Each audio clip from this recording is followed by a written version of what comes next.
All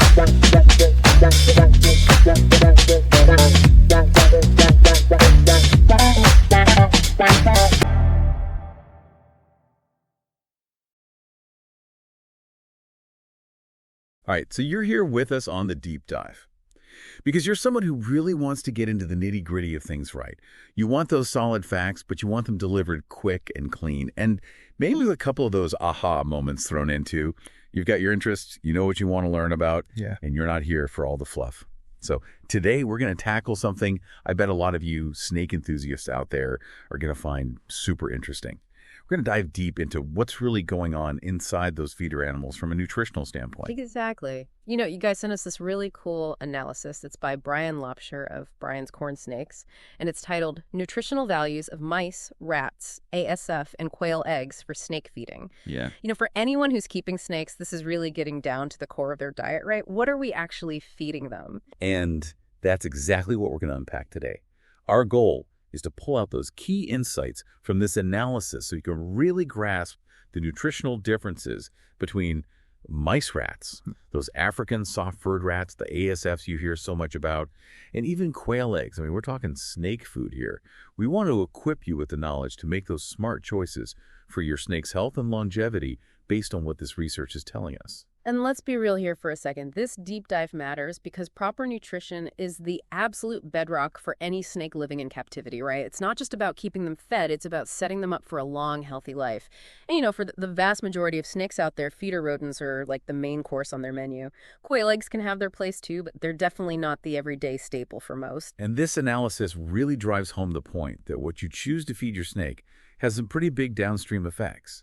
It influences how well they digest their food, how efficiently they use that energy, their metabolism, and even their reproductive success. It's all interconnected. Yeah, you hit the nail on the head. There's some solid research cited in this paper, too, like Secor and Diamond back in 2000, and then McWilliams and his team in 2007. They all point to the fact that the nutritional content of the food you give your snake directly affects these crucial biological processes. So picking the right feeder isn't just about size, it's about getting that nutritional match right. Okay, so let's kick things off by breaking down mice. I mean, they're like the classic feeder rodent, right? What's fascinating is how much their nutritional makeup actually changes as they grow up. This analysis gives us a really cool breakdown from those tiny pinkies all the way to full-grown adults. All right, so let's start with the pinkies. We're talking newborn mice here, just 1 to 5 days old. The analysis shows they're loaded with protein, somewhere between 55 and 60%. They're also pretty high in fat, around 25 to 30%. And being newborns, they're still super hydrated, so their moisture content is up there between 75 and 80%. Their calcium and phosphorus levels are pretty similar in that 0.5 to 0.7% range and 0.5 to 0.6% respectively. And they're packing about 50 to 70 kilocalories of energy per 100 grams. So basically, you're looking at easily digestible, high-energy fuel for those baby snakes. Okay, so then you have the fuzzies, which are a little older, 6 to 13 days old. What kind of nutritional shifts are happening at that stage? So with fuzzies, you start to see a slight dip in protein down to 50 to 55%, and the fat content goes down a bit too, to around 20 to 25%. Moisture levels also decrease slightly to 70 to 75%, but interestingly, their calcium and phosphorus levels actually go up a little. We're looking at 0.6 to 0.8% for calcium and 0.6 to 0.7% for phosphorus. And their energy content also increases a bit to 70 to 90 kilocalories per 100 grams, so they're getting a little less fatty and their bones are starting to develop more. All right, so moving on to weaners. These guys are 14 to 21 days old. They're really starting to resemble miniature adult mice at this point. Yeah. How's the nutritional profile shaping up? So the trend continues with weaners. Protein drops a bit more to 45 to 50%, and fat decreases further to 15 to 20%. Moisture levels also continue to drop to about 65 to 70%. And again, calcium and phosphorus see another slight increase, reaching 0.7 to 0.9% and 0.7 to 0.8%. And their energy density keeps climbing too. We're up to 90 to 110 kilocalories per 100 grams now. You can really see how they're transitioning towards that adult nutritional composition. And then finally, we get to the adult mice, 22 days and older. What's the final nutritional picture we see in those fully mature mice? Adult mice have the lowest protein content out of all the stages. It's between 40 and 45%. And their fat content is the lowest too, at 10 to 15%. Moisture levels are also the lowest they'll be, ranging from 55 to 65%. But their calcium and phosphorus levels peak in adulthood. We're looking at 0.8 to 1.0% for calcium and 0.8 to 0.9% for phosphorus. And they deliver the most energy per 100 grams, too, 110 to 130 kilocalories. So you can see they're much leaner and more energy dense compared to those younger stages. And this is where things get really interesting for everyone listening. You can literally see how a mouse's nutritional profile evolves as it grows. So if you've got baby snakes that need those easily digestible, high-protein, higher-fat meals to support their rapid growth, pinkies are the obvious choice. But if you're dealing with bigger snakes that need more energy to maintain their size and activity level, those leaner adult mice with their higher caloric content are the way to go. I mean, knowing these different stages allows you to really fine-tune your snake's diet. Yeah, absolutely. Different species of snakes and even different life stages within the same species have very specific dietary needs that align with their natural prey and their physiology. Think about it. A growing juvenile snake is going to have completely different nutritional demands than a more sedentary adult. This detailed breakdown empowers you to make those informed decisions that can really impact your snake's health in the long run. All right, so let's shift gears and talk about rats now. They're often the go-to choice for those larger snake species because of their size. What does the analysis tell us about the nutritional content of adult rats? So the analysis focuses on adult rats specifically, 22 days and older. And here's how their nutritional profile breaks down. Protein comes in at 40 to 45%. Fat ranges from 12 to 18%. Moisture levels are between 55 and 65%.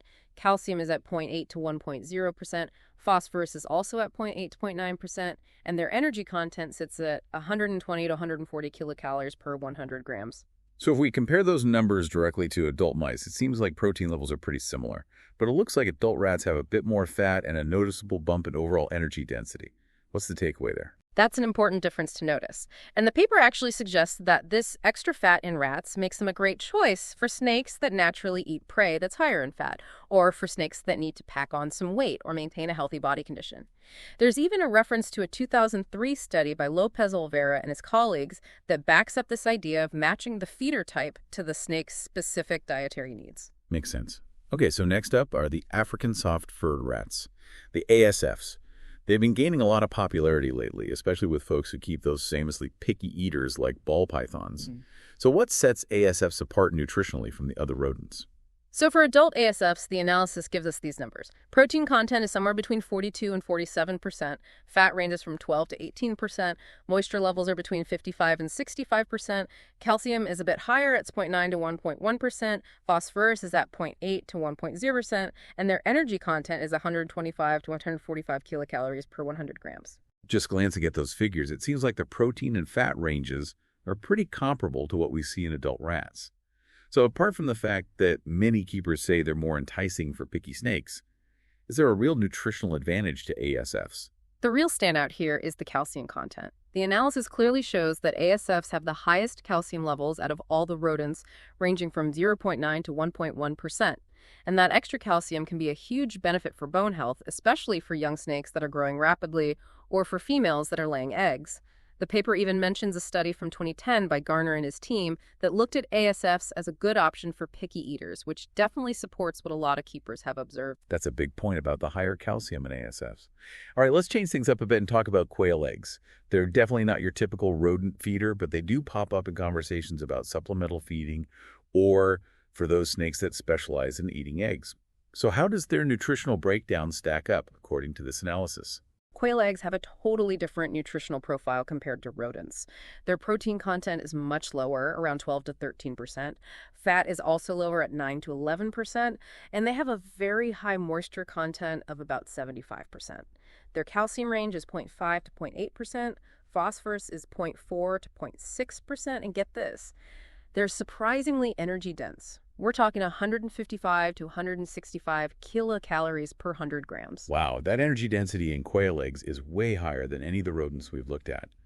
But their protein and fat percentages are noticeably lower. What's the significance of that? Yeah, exactly.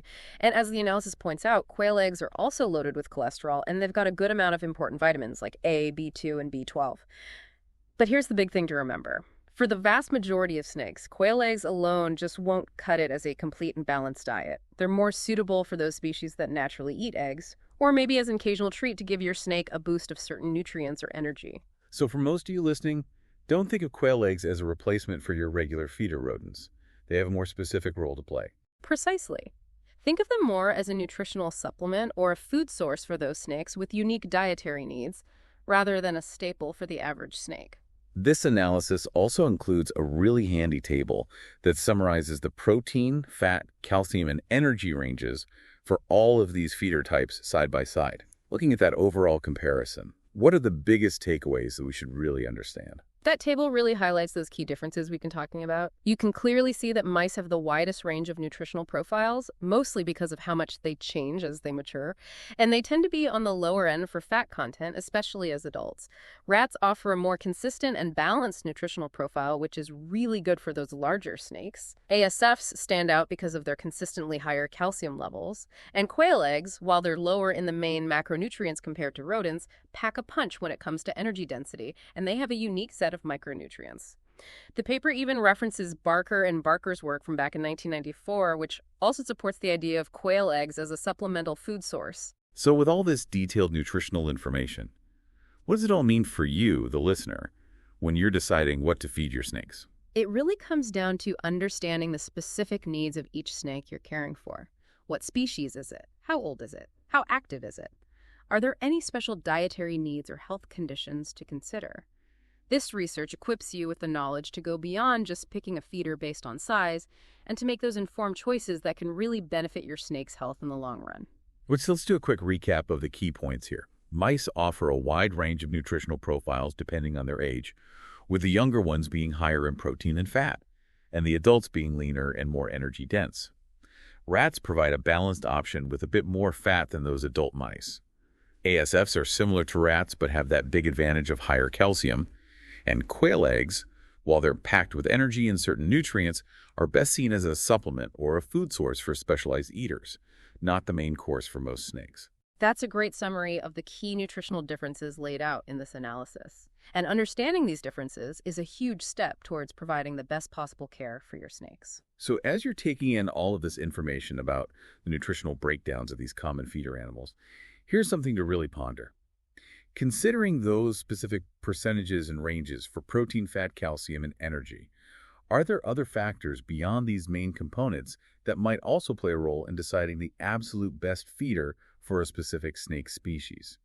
Things like how easily a snake can digest different feeders, the presence of other essential micronutrients that might not have been specifically mentioned in this analysis, or even the natural hunting and feeding behaviors of different snakes. It's a good reminder that while this nutritional data is super valuable, it's only one piece of the puzzle when it comes to giving our scaly friends the very best care. I think that's an excellent point to end on. There's always more to learn and consider, and it's up to us as responsible keepers to keep digging deeper and expanding our knowledge to ensure our snakes thrive. That's exactly. Thanks for joining us on this deep dive. And remember, keep those questions coming. We'll be tackling more of your fascinating topics in future episodes. Until next time, happy herping, everyone.